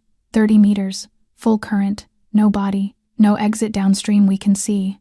He is gone. The line was quiet for a long moment. Then Alessandro's voice, flat and small. "Confirmed?" "No one survives that river in November, boss. He is dead." The call ended. Alessandro stood in the study on the 2nd floor of the estate. He did not sit down. He did not move to the window. He did not do any of the things a man does when a piece of news like that arrives and lands. He simply stood in the middle of the room, one hand still holding the phone, and waited for something inside him to feel lighter. Nothing did. There was only a hollow so deep and so still that in the silence of the study he could hear the small, steady beat of his own heart, and he could hear how alone it sounded. In the guest room down the hall, Sophia was sitting on the edge of a bed she had not slept in, with Emma's small, warm body curled into her lap. Emma was asleep. Sophia was not. She had heard the phone ring through the wall. She had heard the shape of Alessandro's silence after it stopped. She did not go to him. The next morning, when he told her, in a voice that was not entirely his, that Marco Bellini was dead, she looked at him for 1 long moment across the kitchen island. She did not speak. She did not accuse. She did not weep. She simply set down the mug she had been holding, walked past him without touching him, and left the room. When a man kills the one who would have died for him, even by mistake, a part of his soul jumps off the cliff too. And Emma was still missing.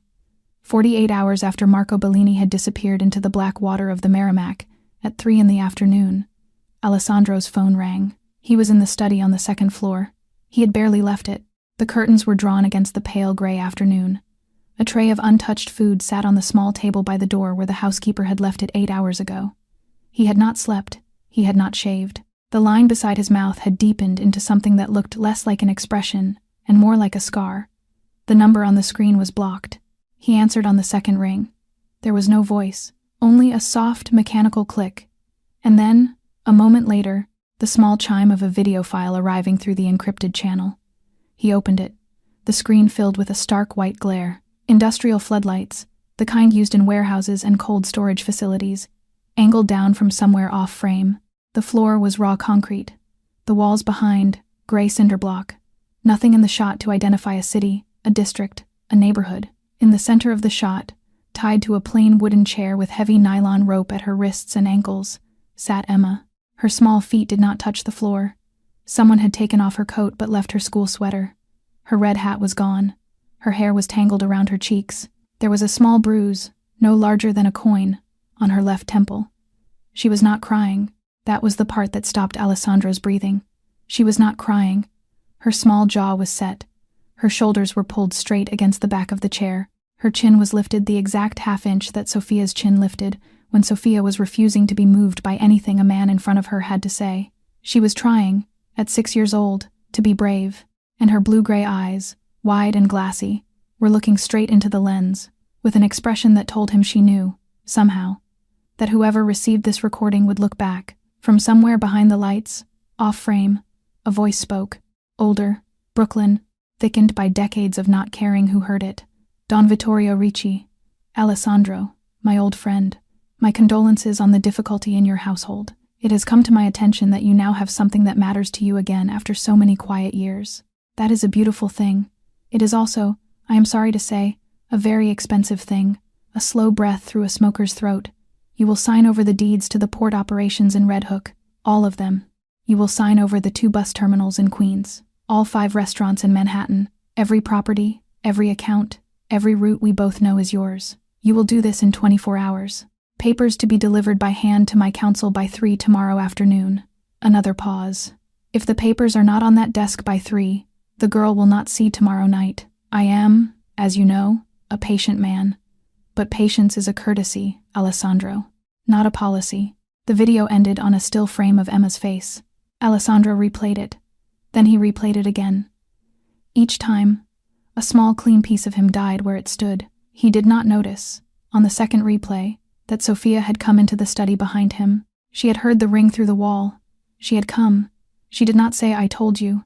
She did not say anything at all. She simply crossed the room, stood at his shoulder, and placed her hand flat between his shoulder blades. He drew in one long shaking breath. He reached back without looking and closed his hand around her wrist, hard, the way a drowning man holds onto rope. He did not let go, but his eyes were not with her. His eyes were already somewhere else, moving through a calculation as cold as any he had ever run. Ricci had inside help. Ricci had known Emma's schedule. Ricci had known which day she would use the West Gate.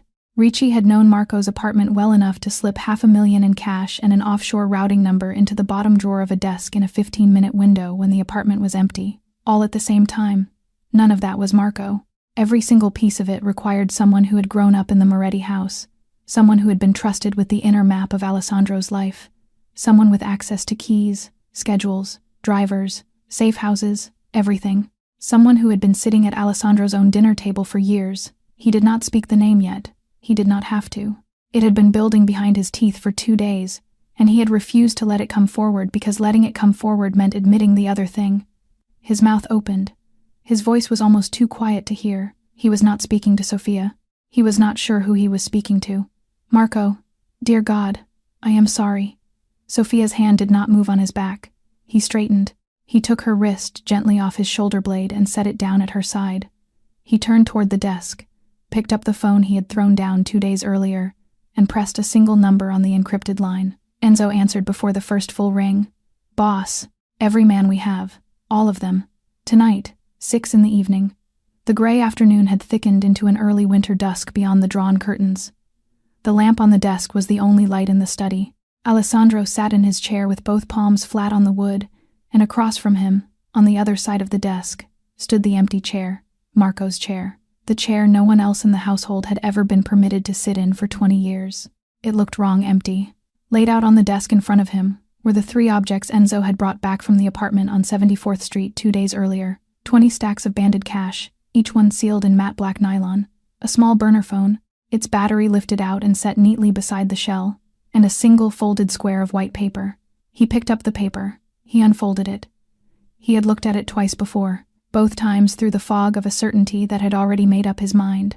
Now he looked at it the way he should have looked at it the first time. A pencil-written line of digits. A routing sequence he recognized. Cayman Islands. And then, the handwriting itself. The letters leaned to the right. The tops of the numerals curled slightly. There was a small flourish at the base of the 7 that he had not seen for years. Marco wrote his numerals straight up. Vertical, blunt at the top. The 4 with an open top, not closed. The 7 without a crossbar. Marco had been writing like that since he was 15 years old in a schoolyard in Brooklyn, and he had never varied. Alessandro had signed thousands of papers next to him, delivery manifests, bills of sale, loan schedules, kill lists. He had watched that hand form every one of those numbers. The pencil in his fingers now was not Marco's hand. He set the paper down on the desk very slowly, as if it might shatter if he moved too fast. He closed his eyes. He had not looked closely, because he had chosen, in the very first hour, to see the one thing he was most afraid of seeing, the betrayal of the man he trusted most. It was the shape his fear had taken, and once it had a shape, he had stopped looking for any other. The door of the study opened softly. Sophia came in. She did not knock. She did not ask. She crossed the room in her stocking feet and, without a word, sat down in the empty chair opposite him, in Marco's chair. She sat all the way back in it, small and straight, as if she had been asked to represent someone who could not represent himself. For a long moment neither of them spoke. "Are you all right?" she asked at last. He did not answer. He looked past her at a point on the wall she could not see. "I pushed my own brother off a cliff." Sophia let that sit. Then, very quietly, "You do not know that he is dead." He looked at her. He is a survivor. You have said it 100 times over the years. He is the man who keeps going when every other man is finished. That is the sentence you used, Alessandro, verbatim. I have heard you say it at this table, in that kitchen, in a hospital hallway once. He is the man who does not die. Alessandro said nothing. She kept her hands folded in her lap. You are not going to know one way or the other tonight, so you are going to save our daughter first, and after that, you are going to find him, and if he is alive, you are going to look him in the face, and you are going to ask him for forgiveness, and you are going to accept whatever answer he gives you. He drew in a slow breath. You are not angry with me. I am angry with you. Her voice did not rise. I am very angry with you. But right now we need to save that little girl. I will be angry with you afterward. Something moved in his face that had not moved in 48 hours. It was not a smile. It was the ghost of one. The first crack of light in a room that had been dark since Tuesday morning. He rose from the desk. He crossed to the tall cabinet behind him, unlocked it with a small key from his inside pocket, and opened both doors. Inside, 3 weapons on padded hooks, 2 Glock 19s, matte black, worn only where his own hand had worn them, 1 short carbine, folded stock, night sight already zeroed. He took down the first pistol. He seated a magazine. He racked the slide once. He set it on the desk. The second pistol. Magazine. Slide. Desk. The carbine last. He unfolded the stock, chambered around, engaged the safety, laid it across the leather blotter beside the paper he had just refolded. Sophia watched him from the chair. Are you going alone? No. He looked up. 200 men, but I am leading. He unbuttoned his shirt at the collar. He pulled it open. Underneath, snug against his ribs, he was already wearing the vest, dark plates, Kevlar overlay. Standard for a man walking into a full assault. The same vest, cut in exactly the same size, that Marco Bellini had worn under his suit every single day for 20 years. Sophia looked at it for one long second. She did not say anything. She did not have to. Outside the study window, beyond the drawn curtains, the sound of engines had begun to build in the long drive of the estate. Headlights washed across the far wall of the room in a slow-moving stripe. 1 vehicle. 2. Then, a line of them, disciplined, silent, waiting. The night in New Jersey was waiting. The old ballroom on the ground floor of the estate had not been used as a ballroom in 20 years. Tonight it was a command room. The long chandeliers had been dimmed. Rows of folding tables had been set up down the middle of the marble floor. A large screen stood at the far end, and on it, pulled from a stolen city planning file, was a floor-by-floor schematic of an abandoned 3-story warehouse in the Newark Industrial District. 200 armed men filled the room. Alessandro had not seen this many of his own people gathered in one place in 20 years. Not for a wedding, not for a funeral, not even for the war with the Bianchi in 99. 200. Every captain, every trusted foot soldier, every enforcer who had ever taken a bullet for the family. They stood in loose ranks around the tables, coats off, sidearms already holstered, eyes on the man at the far end of the room. Alessandro stepped up to the screen. He looked out across them for 1 full second. He did not speak. Then he tapped a red laser dot onto the west wall of the warehouse on the schematic. 3 teams. His voice was quiet and it carried. North team blows the rear wall. 10 pounds of shape charge on the loading bay support. Full breach, 10 seconds after ignition. That is your distraction.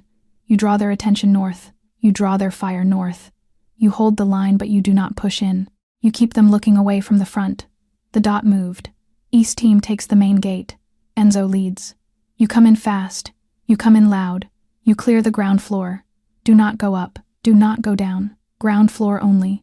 Anyone armed goes down. Anyone with hands empty gets zip-tied and left. The dot moved a 3rd time, down into the substructure of the building. Center team goes in with me through the side hatch at the loading dock, the one under the loading bay. From there down. Straight to the basement. That is where they will be holding her. He set the laser pointer down. Enzo, at the front of the crowd, folded his arms. Estimate on Ricci's numbers, boss. 40 to 50. Probably closer to 40. A low murmur ran through the room. Alessandro cut it off. He does not think we are coming. He thinks we are coming with a stack of deeds under one arm and our heads down. He is expecting a signing meeting at 3 tomorrow afternoon. He will not be sleeping tonight, but he will not be ready either. Understood. One more thing. He waited until every eye in the room was on him again. The girl is 6 years old. She is in that basement. Nobody fires blind. You confirm your target. You clear your background. If any one of you puts a stray round into that basement wall before we know where she is, you and I are going to have a very short conversation before dawn. Am I clear? 200 voices, low and even. Clear, boss. Behind him, at the ballroom door, Sophia had been standing for the last 2 minutes. She had come down the long staircase in silence. She had changed out of her sweater into a dark shirt and a plain black wool coat. Her hair was pulled back tight. She was not crying. She looked as if she had not cried in hours, and would not for a while longer. She stepped into the room. I am going with you. Alessandro turned. For 1 second, nothing else in the ballroom existed. 200 armed men might as well have been furniture. No. You are staying here. If you do not take me, I will follow behind in my own car. Sophia. She is my daughter too. Alessandro. He looked at her. It was not the woman from the porch railing 3 weeks ago. It was not the woman who had wept quietly against a hallway wall 2 days ago. It was a woman he had never actually met, though he had been circling around her for 6 years without knowing she existed. A woman who had already made peace with the possibility of ending the night in a wrecked warehouse, and had chosen, all the same, to come. He nodded once.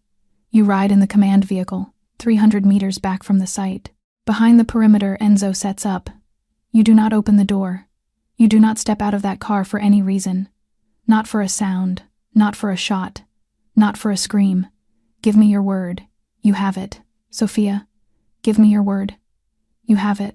He held her eyes for 1 more second, then turned back to the room. 10 minutes. Load up.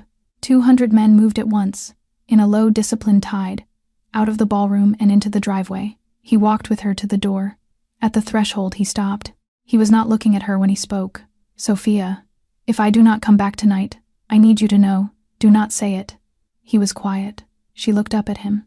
You will come back tonight. Say that to me instead. He did not say it. He could not lie to her. Instead, he lifted one hand and, very lightly, touched the back of hers. She did not pull away. The convoy rolled out of the estate gates a few minutes later. 20 black SUVs, 3 unmarked panel trucks, 200 armed men, every set of headlights burning into the cold November dark, as the line of vehicles turned south onto the parkway and pointed itself toward New Jersey, toward a 3-story warehouse in an empty industrial park, where no one in the vehicles yet knew which side would still be breathing by dawn. 2:17 in the morning. The abandoned warehouse in the Newark Industrial District stood 3 stories tall against a moonless sky, its windows blacked out with plywood, its loading bays chained shut. From the outside, it looked exactly like every other derelict shell in the strip. From above, if any bird had been flying that late, it would have seen 20 black SUVs and 3 panel trucks drawn up in a wide half-arc around the building, their headlights cut, their engines idling, and 200 men taking silent positions in the frozen weeds along the fence line. At 2:17 and 8 seconds, the north wall of the warehouse detonated. The explosion was not enormous. It was surgical. 10 pounds of shaped charge against a single load-bearing support at the corner of the loading bay. The wall folded inward with a sound that shook every window on the block, and dust roared out into the cold air in a hot gray cloud. Before the second echo had finished, gunfire opened up from inside. Ricci had been ready, not for a full siege, but ready enough. Muzzle flashes stabbed out through the settling dust from at least a dozen firing positions on the second floor.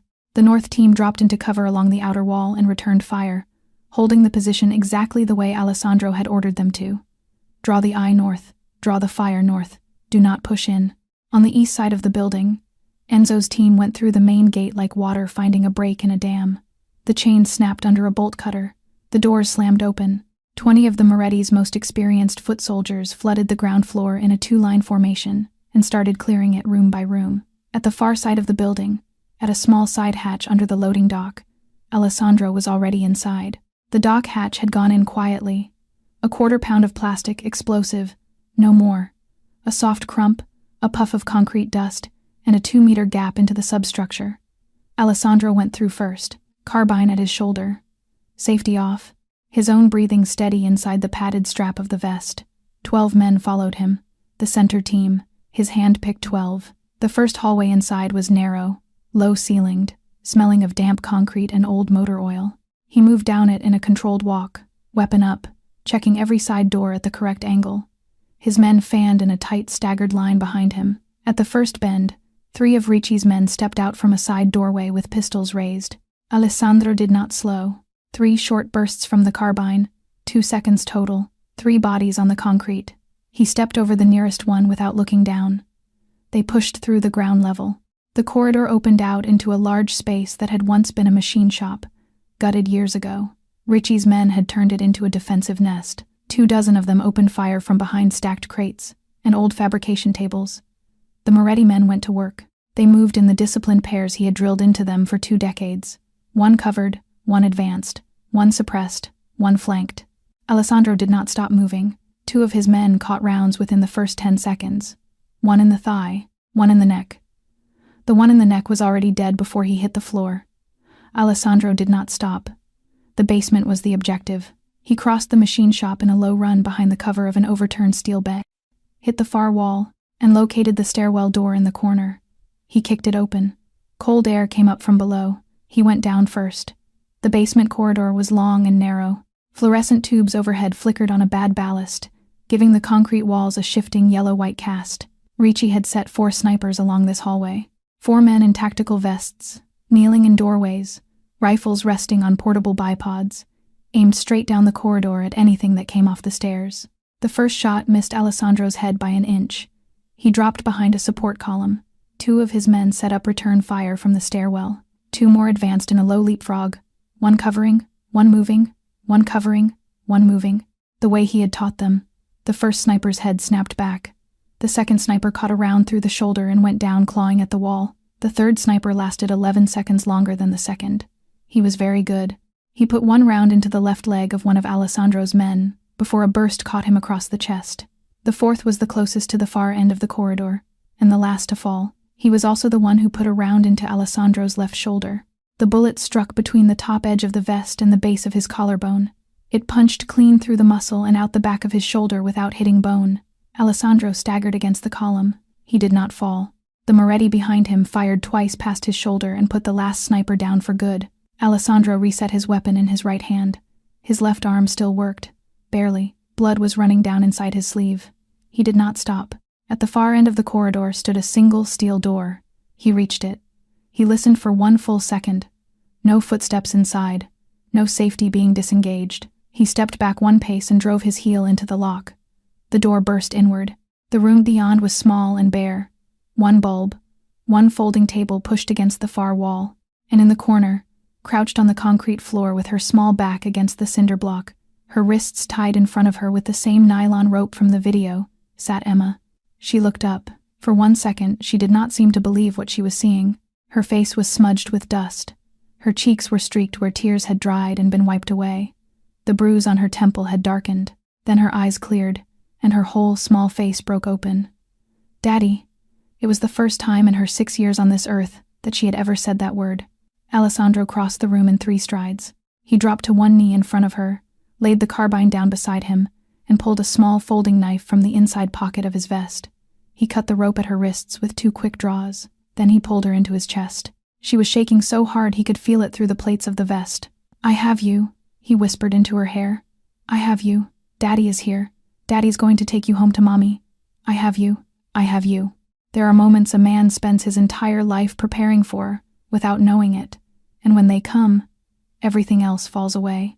He did not remember his shoulder. He did not remember the warehouse. He did not remember the 200 men above him, or the ones already down. He remembered only the small heartbeat, fast as a bird's, thudding against his own chest through the 2 thin layers of her school sweater. He lifted her. He put the carbine back into his right hand. He turned toward the door. He carried his daughter out of that room and back into the corridor, with her small face pressed into the side of his neck, moving fast, moving toward the stairwell, moving toward the mother waiting for her 300 meters away in a dark parked car. He did not know, as he moved, that a second stairwell existed at the north end of the basement corridor, a narrow service stair the schematic had not shown, a stair that came up from a lower sublevel Alessandro's team had not cleared. He did not know that Luca had come in with the second wave of Ricci's reinforcements 20 minutes ago. He did not know that Luca was already down there. Coming up, Alessandro stepped out of the small holding room and into the corridor with Emma in his right arm, her small face buried against the side of his neck, her wrists still red from the rope he had cut 2 minutes ago. 2 of his men stood behind him at the doorway. 2 more waited at the far bend of the corridor. He began to move. He did not know that at the north end of the basement, behind him, A plain gray service door had just opened without a sound. He did not know that behind that door was a narrow service stair the schematic had not shown. Coming up from a lower sublevel his center team had not cleared. He did not know that a figure was already standing in that doorway. Luca stepped out into the corridor. His suit was rumpled from the drive. His hair was flat with sweat. His shoes were still slightly too polished, even here, even now. In his right hand was a compact semi-automatic pistol. He had shot with it 100 times on the range in Bay Ridge. He knew exactly how the trigger broke. He did not hesitate. He raised the weapon and sighted between Alessandro's shoulder blades, into the narrow band of shirt above the top edge of the vest, where the Kevlar plates did not reach. A 4-inch window. A window Luca had memorized over 3 years of standing beside the boss. His finger began to close on the trigger, and in that same half-second, from a side corridor on Alessandro's left, a shadow burst into the hallway. It moved fast, faster than anything alive should move that late in a night that long. Marco Bellini. His jaw was raw and unshaven where he had scraped the beard off with a razor at a gas station 3 days ago. His shirt was still wet at the shoulders, where the river had never fully dried out of him. His eyes, in the flickering fluorescent light, were bright as a blade held to a candle. He crossed the corridor in 3 strides. He threw himself between Alessandro's back and the raised pistol. The gun went off. The round entered Marco's shoulder from behind, punched through the flesh under his shoulder blade, and struck the ceramic plate of the vest hidden inside his shirt. The plate stopped the bullet cold. The impact rocked him hard. He staggered forward 2 paces, one hand slapping against the wall to keep him upright, blood already darkening the fabric of his shoulder in a spreading circle. He did not fall. Alessandro spun. Emma clung tighter to his neck, small hands twisting into the collar of his vest. Alessandro saw him. For 1 second, he could not process what his eyes were showing him. He was looking at a dead man. He had been told, by a satellite phone in the middle of a black night above a black river, that this man had been swept into a current no one survived in November. Marco. His voice cracked. You are alive. Marco pressed his palm hard against his shoulder to slow the bleeding. He drew in one ragged breath. He looked up at Alessandro with the small, crooked smile of a man who had spent 3 days practicing a single line in his head across 3 states. I told you I would come back, boss. Behind him, Luca had frozen. He stood in the mouth of the service stair with his gun still lifted, staring at Marco as if a ghost had walked out of a wall. His face had gone the exact color of chalk. 3 full seconds passed while his brain refused to accept what his eyes were reporting. 3 seconds was enough. 2 of Alessandro's men closed on Luca from opposite ends of the corridor. One boot connected with his wrist, and the pistol went skidding across the concrete. A second boot took his knee out from under him. He hit the floor face down. 2 more men were on his back in the next half-second, wrists behind him, forearm across the base of his neck, forehead against cold concrete. He did not fight. He knew what was coming. He simply lay there with his cheek on the floor and did not fight. Alessandro was still holding Emma. He turned to his most trusted man in the corridor, a heavy-shouldered soldier named Vincent, one of the 3 captains, who had come down into the basement with the center team. Take her to the car. To her mother. Now. Nobody stops you. Nobody delays you. If someone stands between you and that car, you go through them. Vincent stepped forward and reached out both arms. Alessandro kissed Emma's temple once, quickly, and eased her small body from his shoulder into Vincent's. She did not cry. She did not protest. She reached one arm around Vincent's neck the way she had reached around her father's, and let him carry her. Vincent turned and started down the corridor at a steady, careful run. Just before he reached the bend, Emma looked back over his shoulder. Her eyes were wide in the flickering light. She looked past her father. She found Marco. She held his gaze for 1 long second across the length of the corridor. Then, very slowly, she lifted one small hand and waved.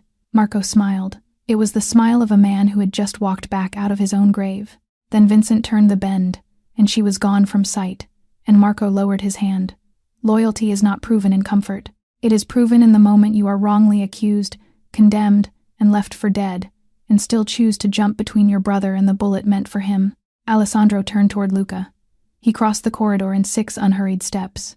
He reached down, took hold of Luca's collar with his good hand, and hauled him up off the concrete onto his knees. Blood was smeared across Luca's mouth from the fall. Why? Luca smiled. His teeth were pink. Because of him. He tipped his head sideways toward Marco. 20 years I brought in numbers. 20 years I did the work. 20 years the boss trusted him. I was always the shadow. I was always second. I was tired of being second. So you took my daughter. I planned it for 6 months. I took her. I paid Ricci an access. I put the money in Marco's drawer. I copied the key off the ring in his coat pocket at your Christmas dinner last year. You executed your own right hand for me. The Moretti weakens. Ricci swallows the territory. I step into Marco's seat. He drew in one thin breath. It was flawless. Until tonight. Alessandro looked down at him. There was no fury in his face. Only a great, still tiredness. He already knew exactly what he was going to do next. But first, there was Ricci. 3 floors above them. Still breathing. Alessandro released his grip on Luca's collar and let him fall back to his knees on the concrete. He did not look at him again. He turned to the 2 men holding him down. Keep him. Do not touch his face. Do not question him. Do not let anyone else near him. I will come back for him. Both men nodded. Alessandro turned to Marco. Marco had straightened against the wall, his palm still pressed hard to his shoulder. Blood soaked the sleeve of his shirt from the wound and darkened the front of the vest underneath. He had drawn his own pistol with his good hand. His grip on it was steady. 3rd floor, Alessandro said. Yes, boss. They moved together toward the stairwell at the far end of the corridor, the way they had moved for 20 years. 1 half a step ahead, 1 half a step behind, weapons up, sightlines crossed. 2 men who had learned each other's footfalls in the dark of 100 rooms. Gunfire on the ground floor had gone from a roar to sporadic pops. Enzo's team had cleared most of it. The North team had done its job. They took the first flight of stairs in a fast, controlled climb. Then the second. The 3rd floor opened into a wide, gutted office space. Once used for warehouse administration decades ago. Now empty except for old filing cabinets and a stripped desk. Ricci had tried the roof. There was a service ladder bolted to the far wall, leading up to a small hatch in the ceiling. Ricci had gotten halfway up when he heard boots on the stairs and lowered himself back down. 2 of Enzo's men had come up through the front of the building minutes earlier and were already in position, weapons up, cutting off the ladder. Ricci turned, both hands empty, 2 pistols pointed at his chest. He was 72 years old, broad through the shoulders, white hair cut short. He wore a heavy overcoat that had cost more than the annual salary of any man in the room. He saw Alessandro come through the doorway. He saw Marco a half step behind him. His face did not register surprise at Marco, not the way Luca's had. Ricci had made his peace, decades ago, with the idea that men he had written off sometimes came back. He offered a small, dry smile. Alessandro. Finally, Alessandro did not answer. He looked at Marco. Marco looked back at him. Neither of them said anything. There was no need. 20 years of every kind of silence had already covered this ground. Marco lifted his good hand 1/4 of an inch. Let me. Alessandro nodded once. Marco stepped forward. His arm came up. Steady. Even the shoulder that had taken the round 20 minutes ago did not shake. He put 1 clean round through Vittorio Ricci's chest, exactly where the heart sat behind the ribs. Ricci went down without a sound. The gray pre-dawn light was beginning to come in through the broken plywood over the 3rd floor windows by the time the last shot stopped. The warehouse fell into silence. Only the small sounds now. The soft steps of Moretti men moving through the corridors, checking bodies, restraining the few of Ricci's surviving people, gathering documents, sealing rooms, the occasional low voice on a radio, the click of a magazine being reloaded and holstered. Alessandro and Marco walked out of the 3rd floor office together and down the stairs. They stopped just inside the front entrance of the warehouse. Through the busted main doors, the early light was slowly greening the frozen weeds of the empty lot outside. Somewhere far off, a single crow was calling. They did not step out. Not yet. Alessandro spoke first. His voice was quiet. Marco, boss, can you forgive me? Marco was silent for a long time. Then he turned his head, and Alessandro saw that his eyes were red. Not with anger, with something older than anger, 20 years older. Boss, you were wrong. Alessandro closed his eyes for one breath, but you were wrong out of love for that little girl. If she had been mine, I would have gone just as blind. I would have lost my mind exactly the way you lost yours.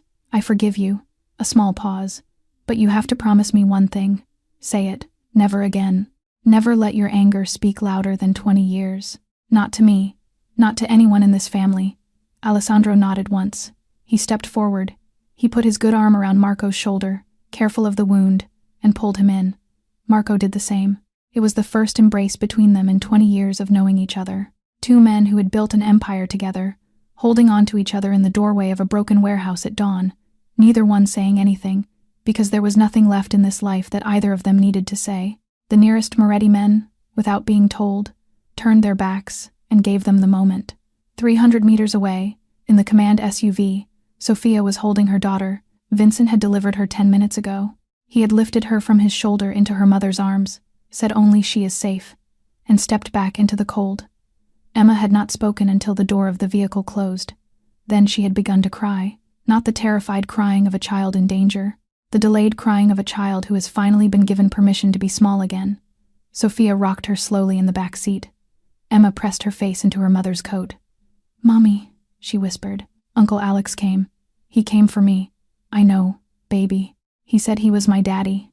Sophia tightened her arm around her daughter's small back. "Yes, sweetheart, he is." The passenger door of the SUV opened. Alessandro stood there. There was blood on his shirt, and blood on the front of his vest, and none of it was his own. His left arm hung against his side, sleeve dark, but his eyes were on the small body in the back seat, and nothing else in the world existed for him. Emma looked up. She reached out both arms. "Daddy?" He climbed into the vehicle. He dropped to his knees on the floor of the cabin, and he put his arms around both of them at once, around his wife, around his daughter, around 6 years of a life he had not known existed. All of it gathered now, in the pale first light of morning, in the back of a black SUV in an empty industrial lot in New Jersey. There are moments when 6 years of silence collapse in a single embrace, and when they do not need words to explain themselves. It was the first step. There would be many more ahead. But this time, they would walk them together. 3 weeks passed. The small blue house at the end of Elm Street looked exactly as it had on the November night a strange child had knocked on its door. The porch was the same. The chipped railing was the same. Even the pot of tomato soup on the stove was the same recipe. Only one thing had changed. The porch light no longer flickered. Someone had come by quietly, a week after the warehouse, and replaced the old bulb with a new one that burned steady and warm. No one had asked Sophia's permission. No one had needed to.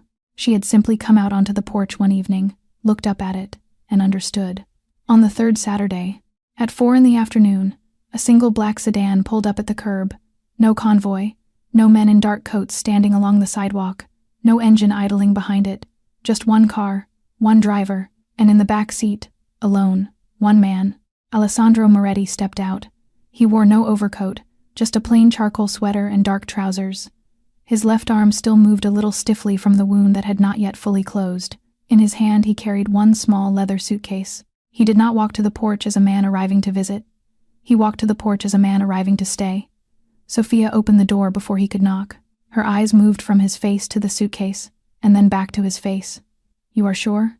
"I have never been more sure of anything in my life." From the back of the small house, through the open kitchen doorway, 2 small voices were arguing in the tiny yard about how tall a blanket fort could be built before it collapsed. Emma had rigged an old sheet over the clothesline. Oliver was defending the entrance with a broom. Brother and sister now, in the way that mattered. Emma spotted him first. She dropped the corner of the sheet. "Daddy, come help me. Oliver is cheating." "I am not cheating. You are cheating." Alessandro set the suitcase down on the threshold of the front door. Sophia looked at him, and she smiled. It was not the polite smile of a woman receiving a guest. It was not the tired smile of a woman surviving another day. It was the first true smile that had lived on her face in nearly 7 years, and it belonged to him. From the back porch, a low, familiar voice called out. Marco sat on the top step in the pale winter sunlight, his shoulder still wrapped under his shirt, a chipped mug of Sophia's coffee in his good hand. He raised the mug an inch. "Go on, boss. Do not keep the little one waiting." Alessandro stepped inside. That evening, after the 2 children had been washed and fed and coaxed into bed, and Emma had fallen asleep with her small hand curled around the corner of Oliver's blanket in the next room, a knock came at the front door. Sophia crossed the front hall and opened it without hesitation. There was no fear in her hand this time. There was no bracing of her shoulders. Because behind her, at the kitchen sink, a man in a plain sweater was rinsing dinner plates. The hands that had once signed orders that ended lives were moving carefully, patiently, in slow circles across white ceramic, in the warm yellow light of a small suburban kitchen. On the porch stood a small silver-haired woman in a housecoat. "Hello, dear. I am so sorry to bother you. I am halfway through a batch of banana bread and I have run right out of sugar. Would you have half a cup you could spare?" Sophia laughed. "Of course. Wait right here."